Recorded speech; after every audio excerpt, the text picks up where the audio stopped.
Nah, ini kalau kita lihat sebetulnya kan, ada beberapa apa ya, kritik begitu ya Iya, untuk Inggris sendiri di bawah Southgate, di mana, mungkin formulanya begitu ya belum maksimal, belum optimal, iya, belum tepat begitu sehingga akhirnya dengan materi pemain yang sebetulnya bintang iya, isinya, belum bisa, menampilkan, apa ya, permainan yang cukup impresif begitu. Mungkin untuk membahasnya, sekaligus melihat iya, begitu ya seperti apa, formasi begitu ya dan juga, formula yang sudah dipakai oleh kedua tim. nah Nah, nah ini ini dia, dia, ini kan yang, sudah dipakai. Ya. ini Belanda dengan 4-2-3-1-nya ya, mengandalkan, duet Gakpo dengan Depay yang sejauh ini menjadi, dua pemain yang paling banyak, menciptakan peluang buat, buat, Belanda.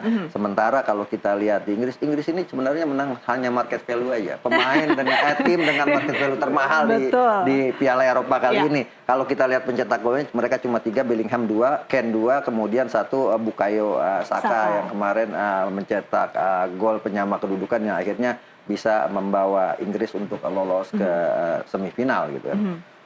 Nah, kalau Heeh, kita melihat kemudian kekuatan dari Belanda dulu, seperti apa Bung melihat, formasi ini dan eh, siapa, pemain, dari tim Belanda ini yang, bersinar begitu, dari tadi, mulai dari 16 besar ya. kemudian masuk ke perempat final dan akhirnya sekarang sampai ke semifinal? Ya, pemimpin mereka kan Van Dijk di belakang sebagai komandan pertahanan tentunya ini menjadi apa namanya motivasi tersendiri apalagi Van Dijk juga tahu bagaimana dulu Harry Kane bersama Tottenham tahu bagaimana cara bermainnya Foden tahu bagaimana bermainnya Bukayo Saka jadi Van Dijk akan menjadi kunci di pertandingan melawan Inggris dan yang seperti saya katakan trio di depan ini Depay, Simon dan Gakpo ini Ya. akan menjadi apa kekuatan utama Belanda dalam memainkan total football. Jadi Belanda ini agak menarik karena mereka memainkan total football mereka yang sangat luar biasa. Sementara Inggris, ya mohon maaf Inggris nih permainannya membosankan menurut saya kan. Ya. Bagaimana mereka apa gaya kick and rush-nya juga tidak kelihatan. Bahkan Inggris yang sekarang beda dengan Inggris yang 2020.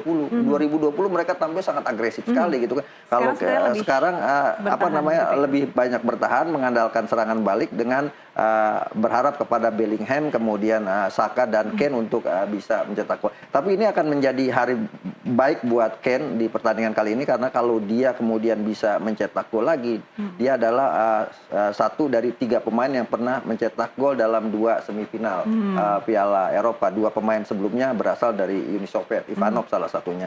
Nah, yang hebatnya dari Belanda ini adalah ya pelatihnya Ronald Koeman. Ronald Koeman kalau bisa membawa kemudian Belanda ke final dan jadi juara, ini akan menjadi pemain dan pelatih pertama yang membawa Belanda sukses meraih Piala Eropa. Karena sebelumnya 1988 Ronald Koeman adalah salah satu penggawa Belanda yang main saat itu gitu kan. Nah, ini Jadi dia yang menjadi sekarang bisa jadi motivasi. pelatihnya Betul, begitu ini ya? yang menjadi motivasi. Sementara buat Inggris ya kalau dia bisa back to back ke final ini Ya. akan menjadi catatan tersendiri di mana mereka bisa melakukannya ini dan hanya ada 4 negara yang bisa melakukan back to back ke final. Ada Uni Soviet dulu, kemudian juga Jerman 2 kali, kemudian satu diantaranya adalah Spanyol dan Spanyol back to back ke final, back to back juga juara. Gitu. Dan ini